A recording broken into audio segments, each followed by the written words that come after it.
On the gig, right?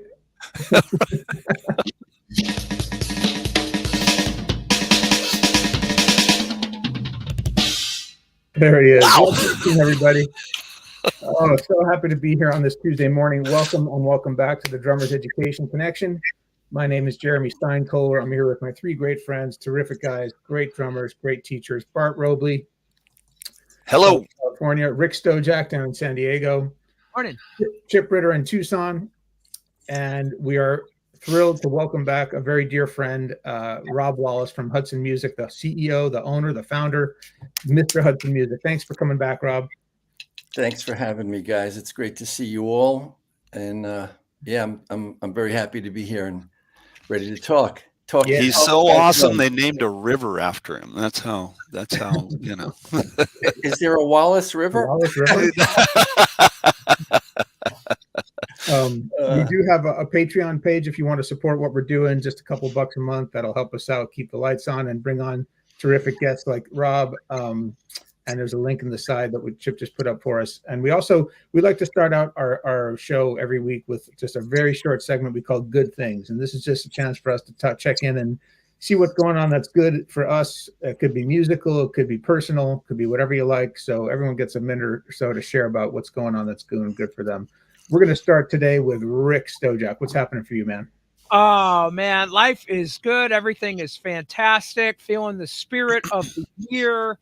So much giving out there. It's just a beautiful thing how people are rallying to help one another. And hopefully that sentiment of the season will continue. So that's my good thing. Plus, my volume 4 book, the yellow one, Mastering Triplet Bass Grooves, is coming soon. Sweet. Nice. Can't wait for that one. Lots of shuffles in there. Excellent. Lots of 12/8. Lots of. You want to work, you learn your shuffles. How about you, Chip? I'm thrilled to say that I'm almost done editing my Stick Tricks and Showmanship book. I don't know when it's going to be done, but I'm on the way, and I'm just really excited that project is finally moving along. That's about my good thing. How about you, Bart? Chip, wait. Chip, can you give us a twirl? Give you a twirl. Here's the garden weasel. You gotta love the garden weasel. Yeah. How about Bart? How about you? Here goes Rob. You know what? Hey, look at that, man. I'm gonna use my slow motion. This is in slow motion. That's the rusty garden weasel. That's the rusty garden weasel. That's before it got cleaned. I'm going to use my platform today to do a little plug. I have one of my former students. Every week, her and her boyfriend would come in to their lesson together, and he was just the sweetest kid you ever want to meet. He was always with her, picking my brain about the music business, and was a fantastic guitar player. We lost touch through a long story chain of events. You can read about it in what I'm about ready to put a link up to. He was in a car accident and he was paralyzed from the neck down. I went and visited him last week. It absolutely broke my heart. He doesn't have any family. Again, you can read about it. And just to try to help the kid, I put together a GoFundMe page. I've never asked anybody for a dime in my entire life. Put together this GoFundMe page, and I've had so many people come out of the woodwork, students, friends, everybody, and have donated to Ray. And it's been very, very, very great. It's really heartwarming.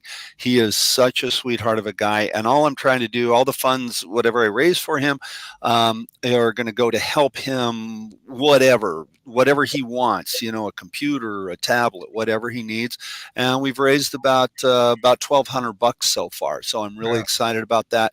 So, that's my good thing. It's a bad thing, but it's a good thing that all these people are helping Ray, and really, really, really sweet kid. And if you give a penny, it's going to go to a great thing to help him. So that's my good thing. Jeremy, what about you, buddy? What are some of the good things you got going on? Nothing as important maybe as what you just talked about, but I had just wrapped up a recording session this past weekend with the Erica Oba Trio. We showed up at the first studio, set up the drums, and she goes to play the piano, and it's in terrible shape. There's rattling, there's sour notes, and The guy spends 2 hours trying to fix it, and finally we're like, you know what, this isn't going to work for us. So we had to cancel the session that day. We had the whole 3 days booked, and then we're scrambling to find another studio. We ended up finding one. Great studio, great engineer, knocked out the whole session the next day. Really, really happy with how it came out. Very exciting. And then last weekend, my son Evan, who's an amazing jazz piano player, had his first college audition for Berkeley.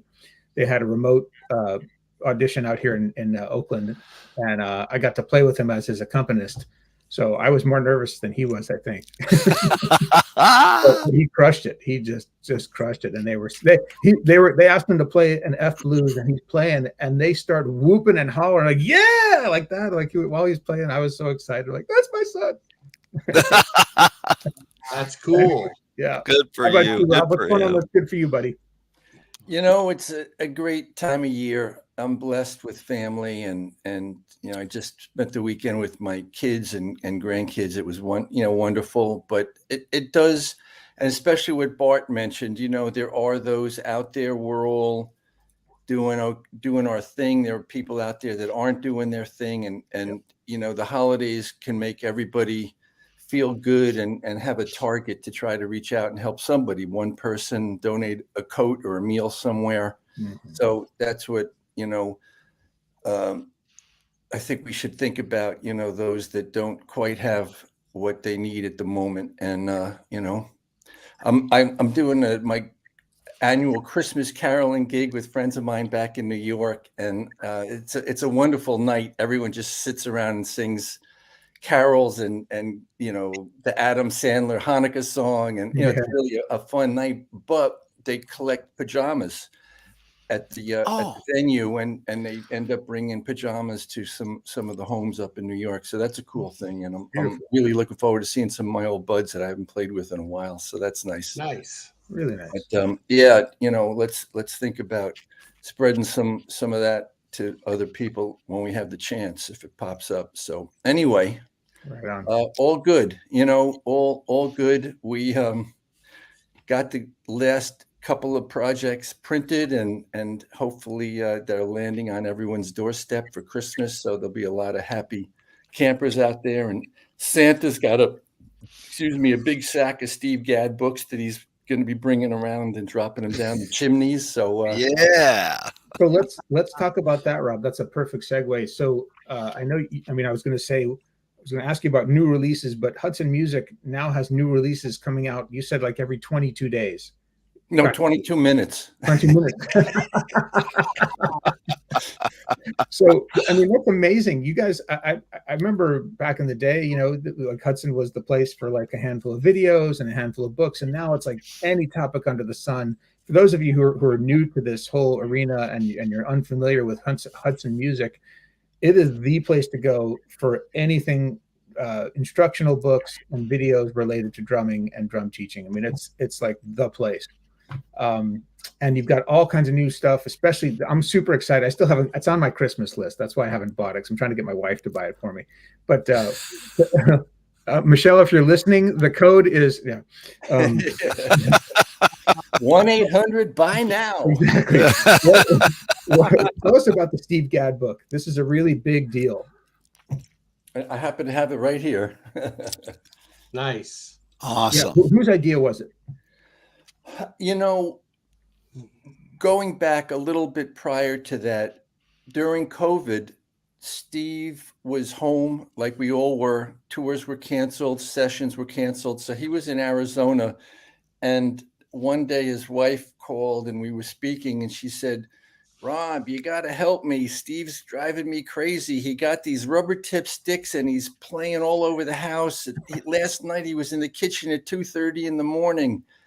I said, "Well, why don't you have him call me? Maybe we can figure out, a project, something to keep him busy with." And that's how Gaddaments really happened. Literally, he was just wanted to be home and get his hands in shape while he wasn't working. So he started developing these things that just felt good for him. And he would, we would do a Zoom call. He'd show me, or FaceTime. He would show me what he was doing. And I said, "Wow, this is really great. Your hands look amazing." So I said, you think we can try to turn this into a book? And he said, let's see what happens. And I brought in my team, which Joe Bergamini on the editing side, and Steve and myself. And, we would have, these Zoom calls where we go over stuff. Steve would send a few pages. He'd write them out by hand, take a picture with his phone, text it to us. We would open it on screen, talk about it. And, it went on for quite a while. He was unbelievably diligent with every note, every accent. I've told the story a few times that, just to be brief, he'd call up sometimes late at night and say, go to page 21, bar 8. I want the last 8th note with an accent. It makes the whole thing groove when you turn it around. And, that's his work ethic. And, the book was amazingly successful. It was really timing, and we were all very blessed that he had the time to do it. Unfortunately, it was because of COVID, but it did some positive came out of that. We kind of made lemonade out of lemons, but and it was really, really well accepted around the world. I mean, there was a while we were shipping them as fast as we were printing them, which was great. Steve was thrilled, and I was very happy for Steve to get that recognition on. It was his first book that he really wrote himself. I mean, this was, his project, really. We helped shape it a little bit and massage it. And the ideas, the hand engraving, getting a hand engraver to write the charts instead of doing them on Finale or something like that. That was Steve's. No kidding. He said he just doesn't he feels that Finale charts are kind of cold and can sometimes be intimidating. He was very particular about how many bars were on a line. And if it was a bar with a lot of notes, there were less bars on that line than, So it was for me, an incredible process. And, it gave me a chance to reconnect with him in a daily way for a year and a half that, we had, been in touch since the old days when we did the videos, the up close and in session videos in the 80s. But it wasn't the same, as working on something and kind of day in, day out. So to get back to your question, while we were in that process, I could see he was enjoying it. He was comfortable with Joe. He and I, kind of reconnected on a different level. And I had always wanted to do a book like a Life and Time book, where, it really looked at his career at both, personally and musically and, sort of drumming wise. And I said, no book has really been done like to that extent with, there's almost 200 photos, really great transcriptions, the great team of people were, really, I was very, very fortunate. The guys put an amazing amount of time in. And I cracked the whip a couple of times. We thought we were at the finish line. I said, no, you know what? We need a little bit more. I mean, let's reach out to Eddie Gomez and ask him about some of the early Chick recordings, So I did Joe was on the road. I did a Zoom with Eddie and recorded it. And then Joe kind of extrapolated, the information, and Eddie would talk about those sessions, from those classic records of, Friends and Mad Hatter and all that stuff. But it just, Steve, he's, as you may or maybe don't know, he's such a humble guy.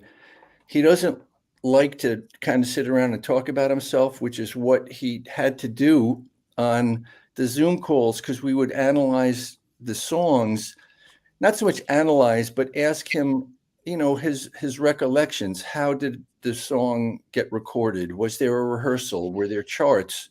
How much liberty did you have with the chart? Did you make the chart? Did Chick make the chart, or did Donald Fagen make the chart? And he was, his memory was amazing. He put a lot of thought into those questions. And then we kind of got into a whole section of the book, which is a biography of Steve. And it starts out, when he's 2 years old, started playing the drums. And, again, one night he called, he said, my grandmother was really important. There was a period in Rochester where I moved into her house. I was around 2 or 3 and I was starting to play a little bit.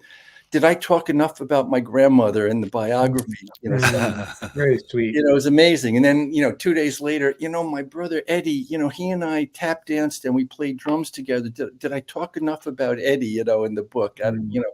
So, again, his attention to detail and his, kind of full involvement and getting totally engrossed into the project. Just blessed at the way this thing came out. When you're putting it together, until you see it in print, even looking at proofs and everything else, there's nothing like, seeing the thing, at the end of the day. So yeah, people are, pretty excited about it, and we're very thankful we were able to do it. And, Steve had the time to focus on it again. He really made it a priority. So yeah, I mean, just to Show us again. Yeah. give you a couple of, I don't know, pages, this, photos and, music, great pictures, a lot from Steve's family, archives, Chick, there's Chick, there's fun stuff, there's funny pictures, and, a lot of serious things Steve talks about, his mentors and so forth. So it's really, it's a great work. Rob, Doesn't it also come with a separate spiral bound thing that's for transcriptions? Yeah, it comes as 2 books. There's, thanks. I should be selling Bell. Not a salesman. But it does come with a convertible top. I'm curious about the undercoating. Yeah. The hardcover book. It's a hardcover. And there's a separate spiral bound book with all the music notation, so you can put it up on this on music stand and play along with it. Read it down. That's an 82-page book. Oh, man. And then there's a code that you get that there's I think it's over 8 hours of video online. Wow. Steve and I were able to together buy back the ownership to the first 2 video projects we did in the 80s, the up close and in session videos. Oh. And so we actually posted the unedited camera masters. Cool. So you see some behind the scenes stuff, you see, talking and head arrangements and things like that happening. There's a bunch of video. So it's a pretty extensive package for anybody interested in Steve or his work. Rob, do you have any favorite songs that Steve has played on? It changes with the season. There's, we all have the ones, of course, to me, Asia is one of the most amazing pieces of modern music, period. Yes. I just think, the more I listen to it, I get goosebumps every time it comes on. I play it louder no matter where I am because I want to hear it all. It's, it's an unbelievable piece of music and work. I was able to actually interview Gary Katz, the producer of Asia, for the book. And, he told some great stories that are in the book. But, there are other songs. I mean, there's hundreds and probably, thousands of songs when you look at all the CTI records he did. Yeah. I've been listening lately to a James Taylor song called Boston to Belfast. And it's a march. Steve plays a march the whole way. Chip, you know it? You're nodding your head. I've heard it. And it's just this unbelievably sort of subtle, funky little march that Steve plays. Yep. But then he puts a bass drum in. It's like where he puts it, my hairs are standing up now thinking about it. It's like the simplest thing. And it's like, oh my God, So I just want to jump in, and for those of you who are listening, maybe you're younger students or you're newer students and maybe haven't spent that much time listening yet to music. Steve Gadd, who we're talking about, is pretty much, along with like maybe J.R. Robinson and 1 or 2 other guys, the most recorded drummer ever, certainly the 20th century. And has his discography is like hundreds of albums long. maybe more than that. And Yeah, more than that. the top, like the who's who of the music industry and the best artists in the world. So this is like the first call, top of the heap studio player. And he goes, of course, he plays live and on tour as well. And really anything Steve plays is gold. And you got to check him out. If you don't, this is a perfect way to introduce yourself to him. If you're unfamiliar, or if you are familiar, to go deeper. And I can't wait myself to get my hands on this book. So yeah, myself too. I really want to get a copy of it. I'm really looking forward to it. I think it'd be noted too that we have to, you know, if you're not familiar with Gad, like Jeremy said, definitely take a listen and dig deep. His feel is just, you can't even, it's the reason he's done that many records is because his feel is just phenomenal, just unbelievable. Instincts. Two things that I just want to add, and we can, go on to some other stuff. But I put together a Spotify playlist of all the music that is in the book, everything that we transcribe. Oh, cool. So it's on the Hudson web page, the product page for Steve's book. If you click on the home page and you see the book, you click on it, takes you to the page for just the book. And down at the bottom is the Spotify link. And it really brings the book to life when if you're reading about the music and then, you're listening to it at the same time. It really makes it, I think, even more enjoyable. So I hope people are taking advantage for that. It's free. It's just, and if you don't have the book, you can still go in and listen to that particular playlist of the material we selected. And it gives a really great broad scope. So if you're new to Steve's music or playing, this will give you a real good dose of, amazing music. I was going to say one other thing and it slipped my mind, but what's the name of the Spotify playlist, Rob? It's just, I think it's Gad, A Life in Time. It is. Okay. I think it's the same title as the book, but Rick, just if you go to the find Hudson Music webpage and click it. The link is right there at the bottom of that page for the book, so you can see that. So what, Rob? What else besides? What are the other new releases? I mean, you've got every 22 minutes. It's hard to touch them all, but well, to tell you the truth, we just released 2 since we've started this Zoom call.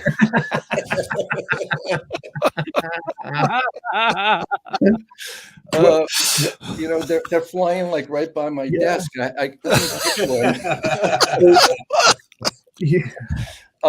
mentioned before the show that Robin Flans is putting together a new Jeff Porcaro book.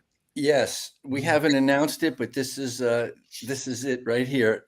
Robin, we a year and a half ago, 2 years ago, we put out a book that Robin wrote a beautiful biography about Jeff. She was very close with him and had many, many hours of recorded interviews and spent a great deal of time with him and in the studio.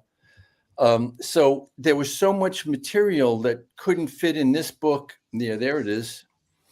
And so many of the people that she, not so many, but a number of people that she reached out to couldn't respond to her for an interview in time. They were on tour. They were, producers that were in the middle of a project. So after the book came out, guys were slowly coming back and saying, "Oh, Robin, I have time to do that interview now." And she'll say, "Oh, well, I'm sorry, the book is out."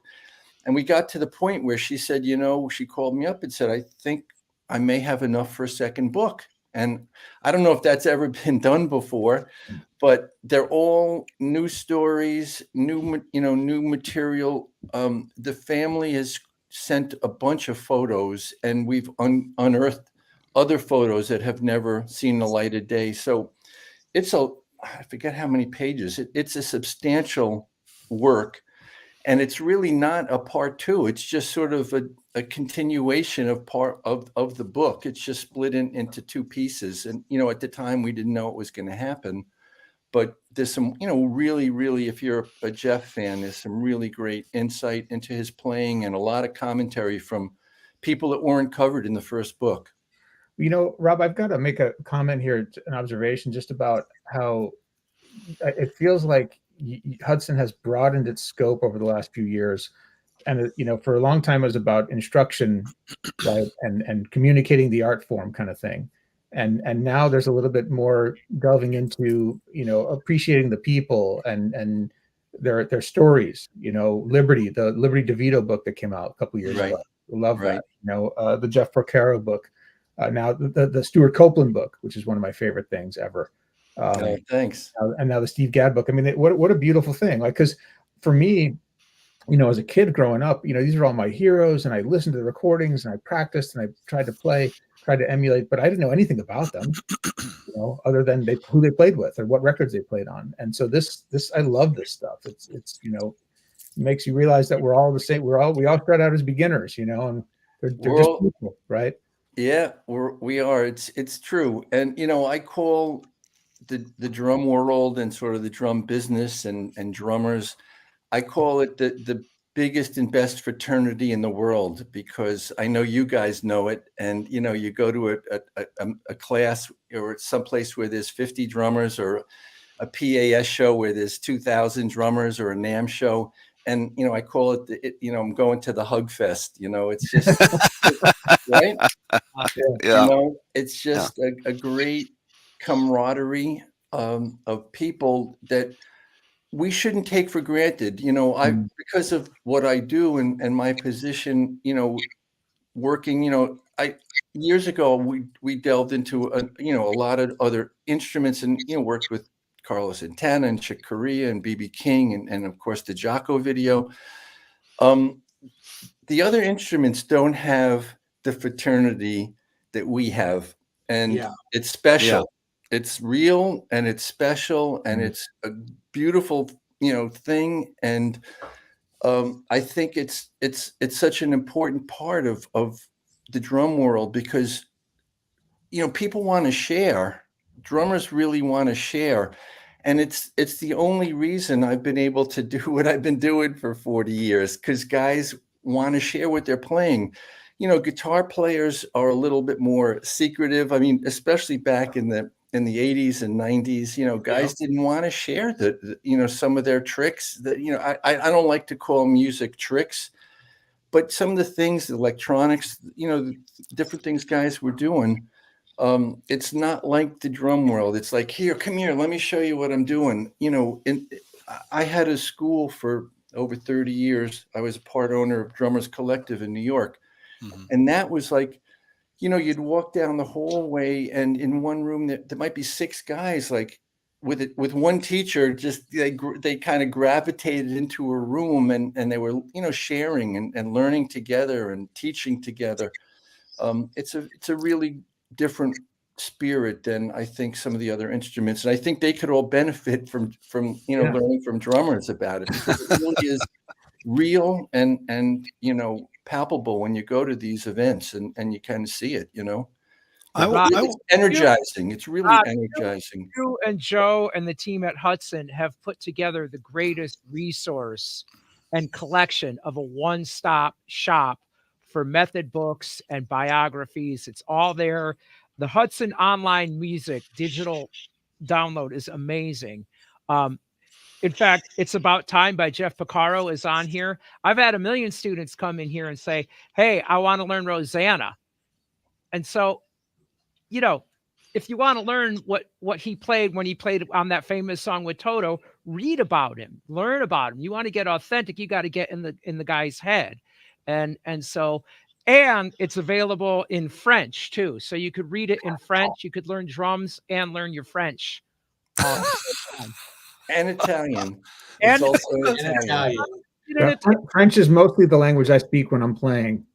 Yeah. Me too. That's so weird, man.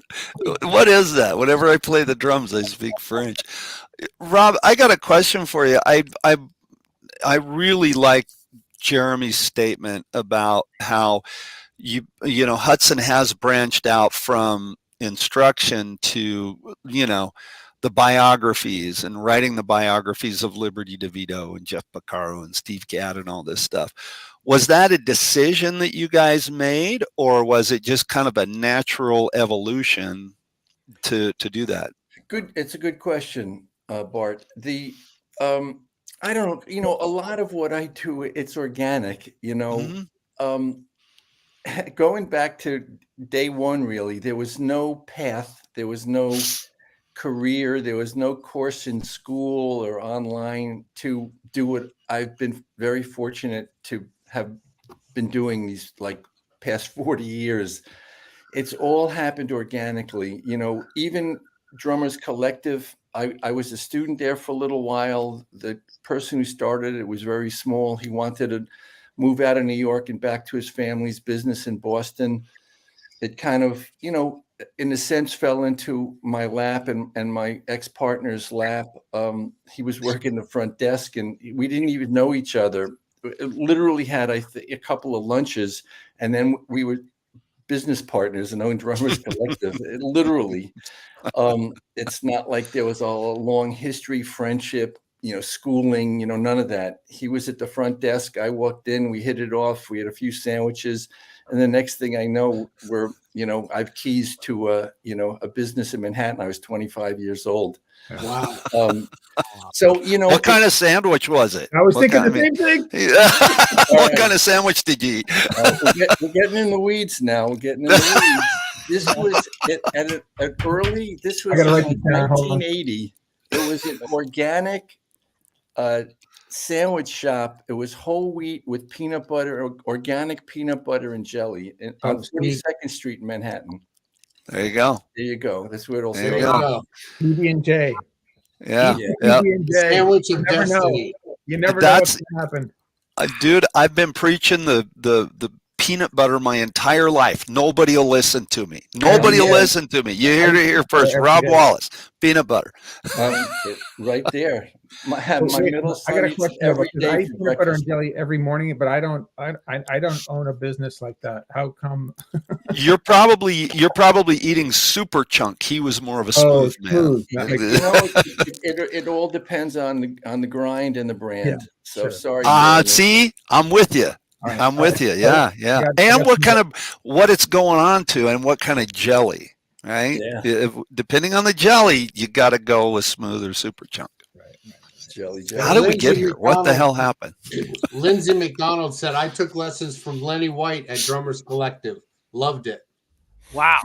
Yeah, Lenny was one of the first teachers, actually. It was going back, it was an amazing time, in New York, to be in New York. And what the collective did and became could have never happened anywhere else. It was because of the people that were, living there or passing through that would come in. Lenny, the earliest, Lenny, Kenwood, Denard, Narda, Michael Walden, which hint, we have an incredible book coming out with Narda. Cool. It's a little bit down the road. It'll probably be springtime. Yeah.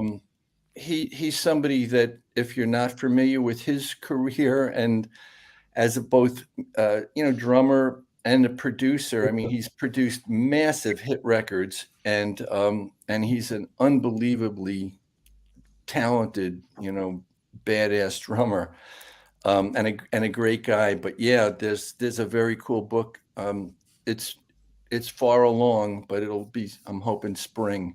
Oh, that's exciting. He lives out here in the Bay Area, and I have some friends that have played in his band, and a producer friend who works with him, and he's amazing. Yeah, but he was one of the first Drummers Collective teachers, actually. Also, just to change gears, because I know time is we're getting on here, and we talked about it just before we went live, and I know some of you guys, know Ralph Humphrey.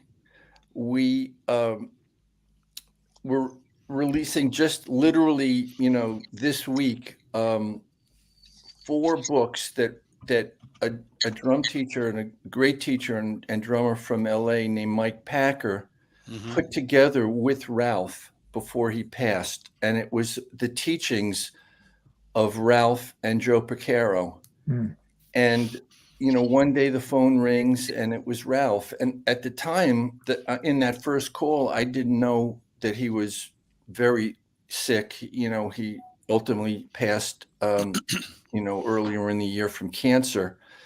and he, he said he was working on these books with Mike, and he only wanted Hudson to distribute them. He felt we would, do justice, and it was for me an incredible honor. And a huge responsibility, and my shoulders are a little heavy because somebody is really giving you, like, this GAD book. I felt a huge sense of responsibility to make sure it was as good as it could be, because it's a legacy. Ralph, we are getting now a legacy of Ralph's teaching, and there are 4 books.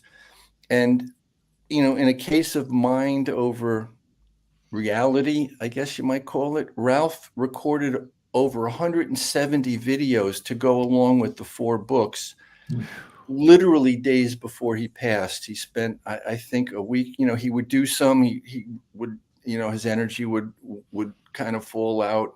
He'd go back a couple of days later, and he got the thing done. And God bless him. It's an incredible thing. And for me to have kind of come in at the end of that project like that, it was sometimes I really, I'm amazed at the things that cross my path in the course of a day. But certainly that project is something I'll never forget, talking to him at the end. And I think it was the day before he passed. We emailed twice, and it was like, again, a goosebump thing. But I'm just honored that he trusts us with it, and it's an amazing work that we're able to bring out to the world. Beautiful. I'd like to say this about Ralph, kind of like Jeremy said about Steve Gadd, to anybody who's watching this that doesn't know who Ralph was. Dig in and figure out who he was, see what he played on. He wrote a book called Even in the Odds. Him and Joe Picaro were the founders of MI, Musicians Institute, and then they went on and founded Llama. And such an amazing drummer. I had the incredible opportunity of taking lessons with Ralph for quite some time, and he was an amazing drummer, and exactly what Rob is saying.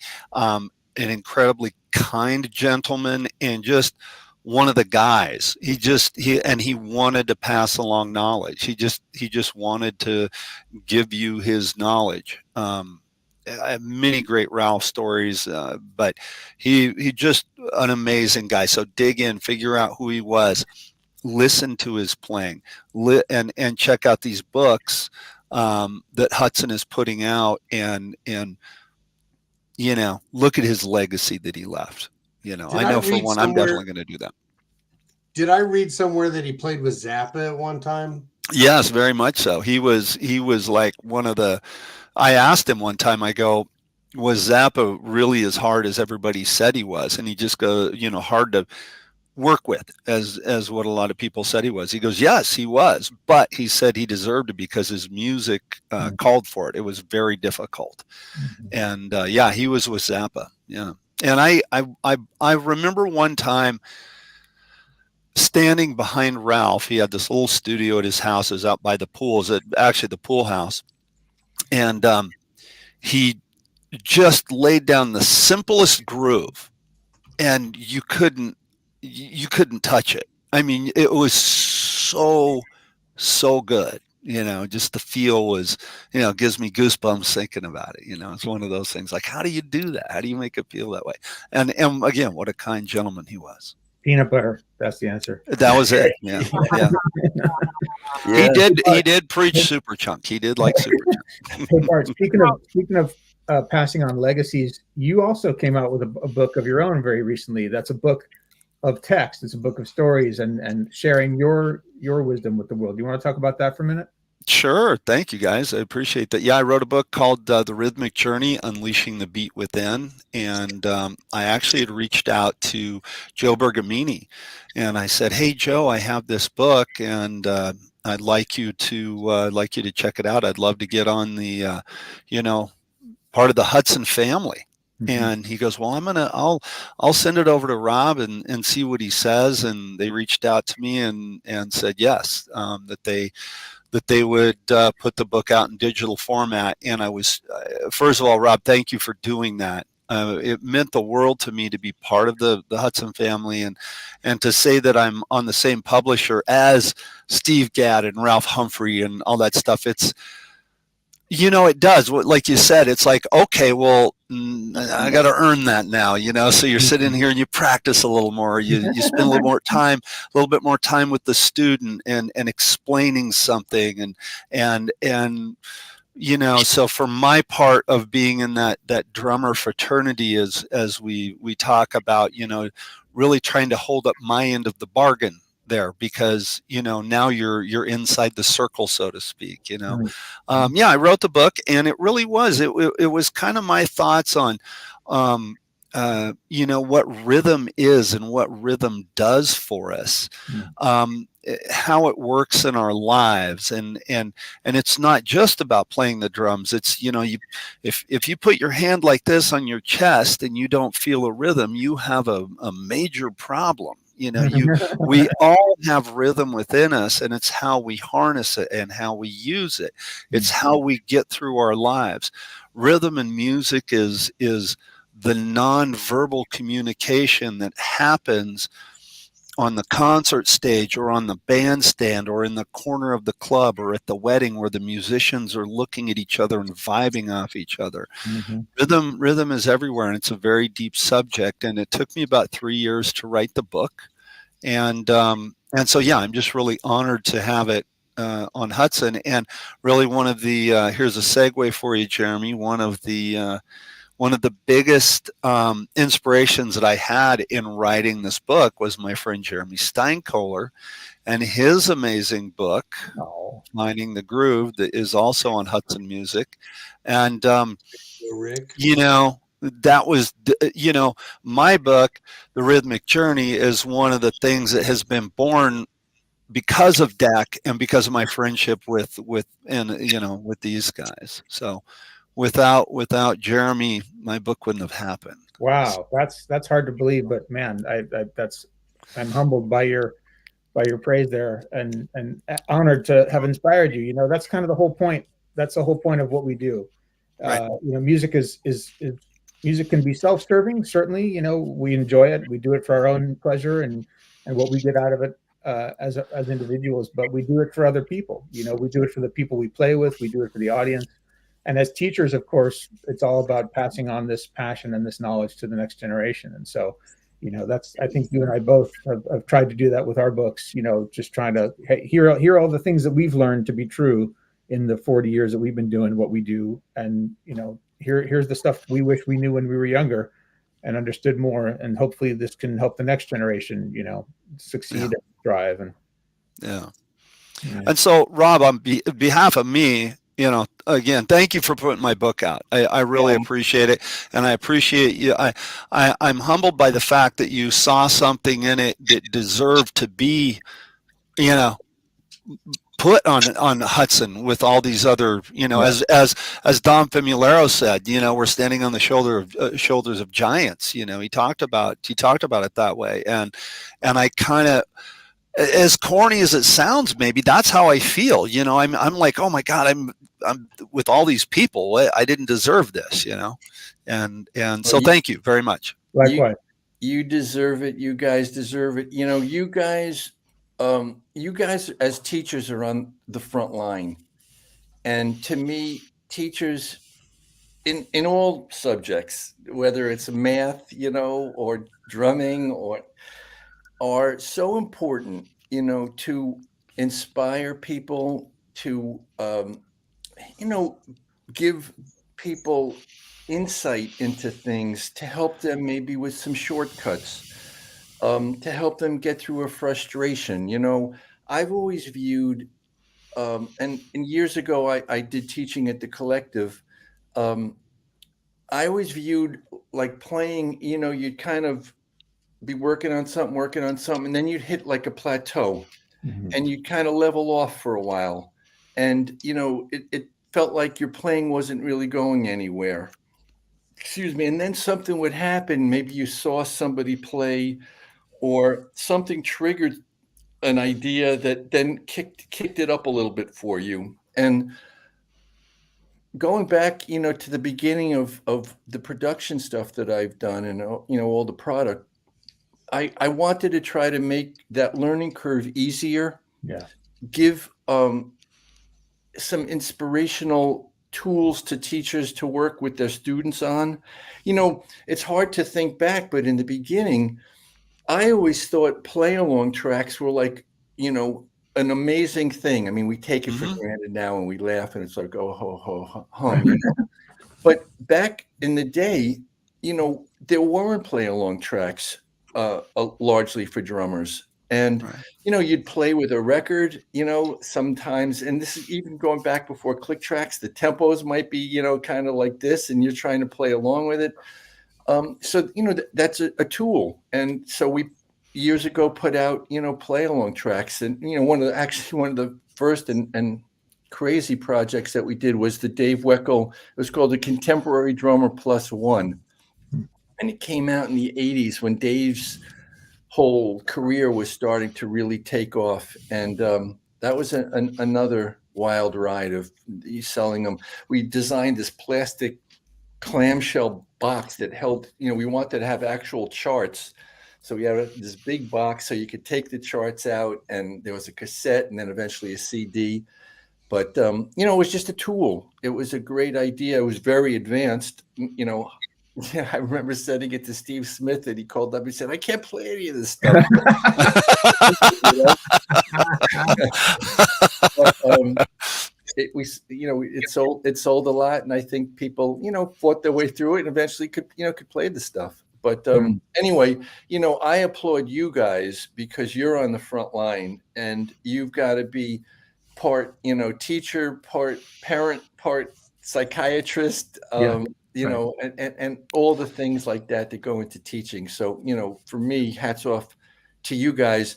And hopefully the things that I produce help make your job fun or easiver, or, It does. to look forward to digging in, that's all it's about. Richer, like I've got a giant shelf at my studio full of drum books, and I would say 75% of them are Hudson books, and I use those. I mean, this is like, oh, I couldn't have said it any better than this person did in this book about how to master linear funk, and David Garibaldi's funky beat, how to master linear funk groove. So I use that because it's perfect, right? And I have my students buy it, and then they amass their own shelves of books and knowledge, and it's just a cycle of inspiration and helping us achieve and helping our students achieve. And thank goodness for Hudson and for all the books and materials that you guys have put out, because you've made my job so much easier, and you've made me such a better and more effective teacher because I have these resources available now. I totally agree with that. And I think hopefully you guys, I don't know if you've ever experienced this, but I got to share this. This is one of the books that I use all the time. Groove Essentials. What a fantastic book this is. Tommy Igoe, what an amazing drummer he is. And this always cracks me up, right? Because I'll be teaching out of this book, and I'll have some little kid. He's just learning how to play, and we're going through groove one slow. And he's grooving along, and all of a sudden, he knows like, a few 16th notes, few this, few that, and he puts together a little drum fill and just kills it. And I go, well, why didn't I think of that? And then I got to practice my students' drum fill. That's one of my favorite things about being a teacher, is when your students just knock your socks off, and you go, well, that was cool, and you kind of pull from their bag of tricks. I love that stuff. And that's what those play-alongs do. That's what those are great. I got a question for you, Rob.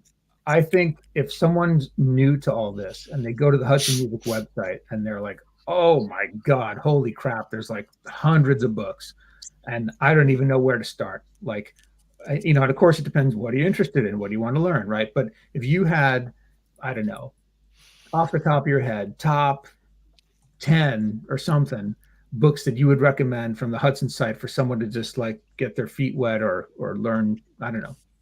what would you recommend?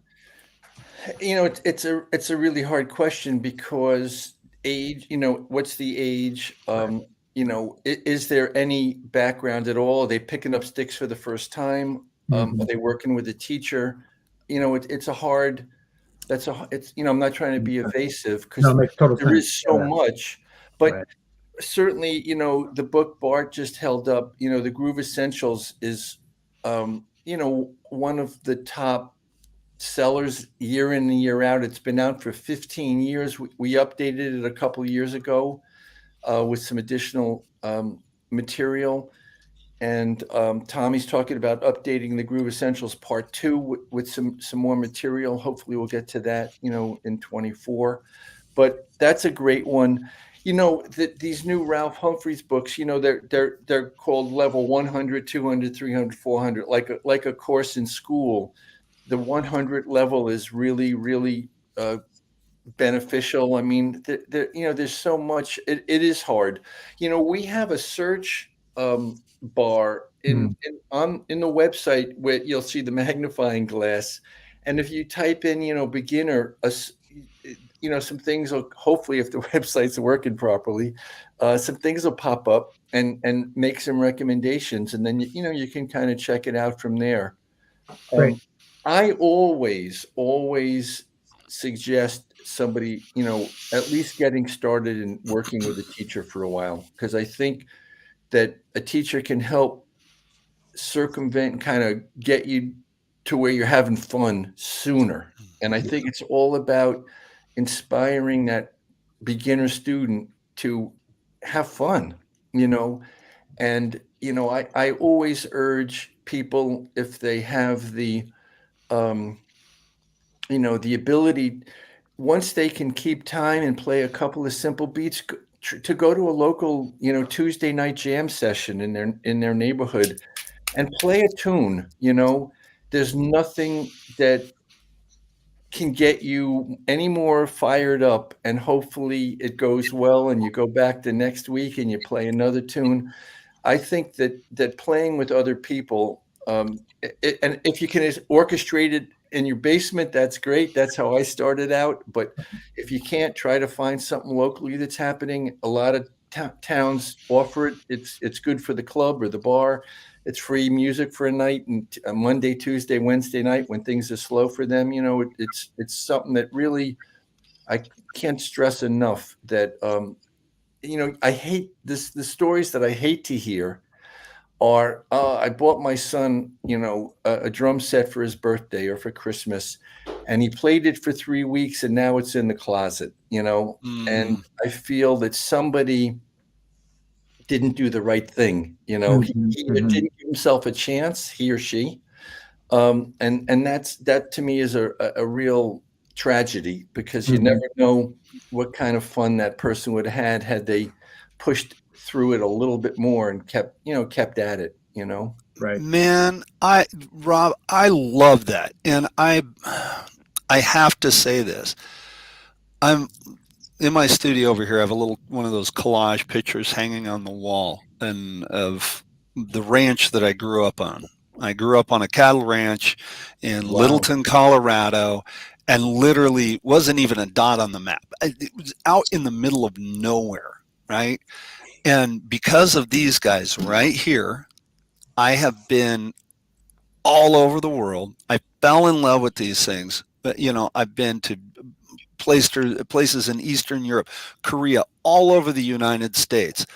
I have eaten some of the greatest meals that you can possibly eat, and tasted different things because of the drums, because I got to go someplace and play a gig, and oh my God, I've never tried this cuisine before. I'm going to try it. And if people just give themselves that chance, you know, if they give themselves the chance to work through the hard part where they can't play the thing, you never know where it's going to take you. There might be that, oh, I can do this, and then you fall in love, and bam, the next thing you know, you're out there doing it. Just I've got to jump on that and just point out what a great job Rick does with his students and in his oh my God, yes, of turning people on. I mean, Yep.